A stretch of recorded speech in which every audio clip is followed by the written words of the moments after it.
Slightly inefficient week again, but we have made progress. Roger's car is up and running. So this afternoon I shall, step back a bit. So this is a rally engine. It's got our 285 cam in it, which is our preferred camshaft for anything a little bit more sporty. And what else have we got? Come here.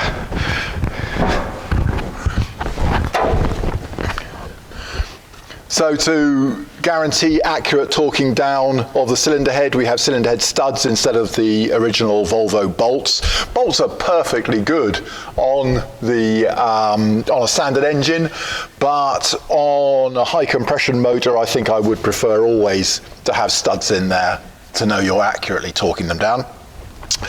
And then Roger spec'd up the Bakelite spacers. Now the principle of the Bakelite spacer is twofold. One, that it insulates obviously more heat from the carburetors, and of course any heat engine, the bigger the difference in temperature between intake and combustion, the more efficient the engine is.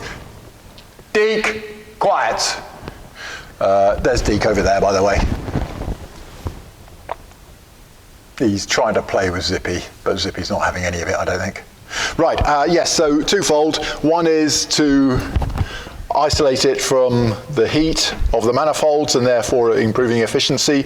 And in theory, by increasing the inlet tract, you also boost the torque. Half an inch, does that make a difference? Couldn't tell you. Obviously, it's not going to reduce the torque, but is it significant? I don't know. But it's definitely something that I would always do on my own engines, is put the spacer in here, particularly to divorce it, try and get it more remote from the heat source. Okay, we've gone to an alternator instead of the dynamo that Roger came in with. And that is it. So here is our lambda sensor coming up from the exhaust, and that's what I'll be going out now. So my next task after having a bite to eat at lunchtime will be to head down to Framlingham, which is our local town, and fill up his fuel tank.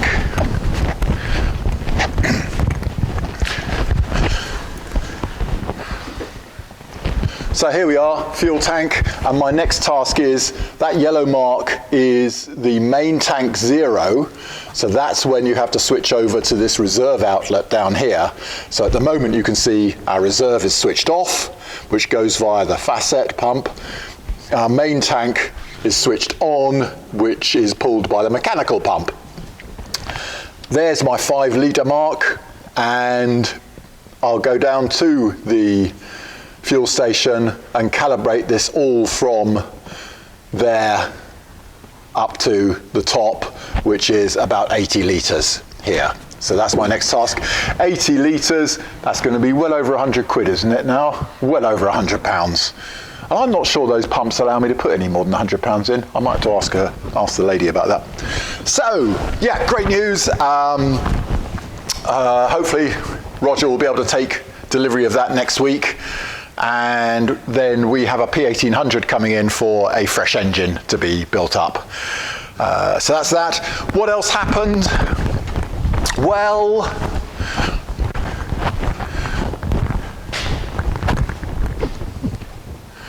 last weekend we took Amy's 142 up to her in Harrogate.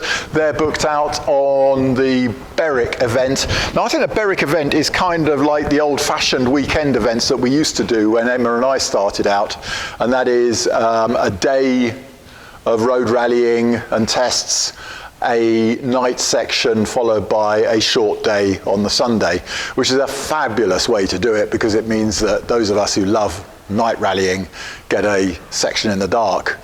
I think she's got Neil in the driver's seat this time, and Amy will be navigating, which will be new for both of them.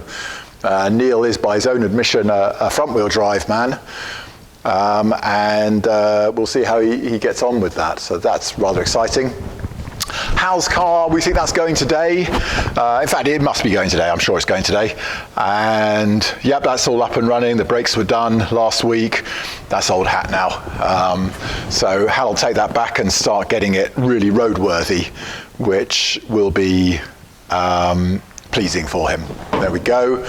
I noticed that my Locost must be heading towards MOT time of year. Of course, as a modified car, it does have to be MOT'd every year.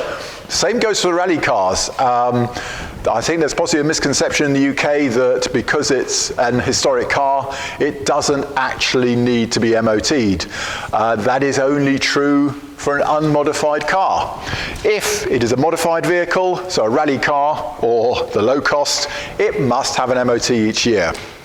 So it took me a few minutes. It must have been a year since I've used this last, and got it going again and took it out to go and get some milk, and it's due in for its MOT late next week. That's that. What else? Well, really, in honesty, I need to concentrate on my yacht, because rapidly approaching, as you can see outside, we are rapidly approaching that time of year when one should be out on the out in the North Sea as often as one is in the workshop. So I must concentrate on that and do some work on the yacht. I think that's it. What else? Oh, Emma's been ill this week. Now, I've known Emma for over 30 years, and we've worked together. We started off life working on board ships together, and I've never known her take a day off work. And Emma took yesterday off work because she was so ill. So all big ah for Emma, because she was very brave, and it was a horrible, disgusting, coldy thing that she had yesterday. But as you can see, or as you can tell, she's back behind the camera today, so that's good news. And all wishing my driver well as well, Richard, who finds himself in hospital up in Norwich. He was my driver on the London to Cape Town rally, and I'm sure many of us will be wishing him well, because yeah, that was a bit of a shock to find him go to hospital. Good on you, Richard. We'll see you soon. Right, that's it. What's the next video? Next video is we've got to fit that boot strut to the 140. That has been waiting for months, but we now have the 142 back here. This is John's 142, American 142. So we can do that video, which is quite a nice one, because it's really quite a pleasant job. Not easy, but pleasant. Very good. I wish you a good weekend. Have fun.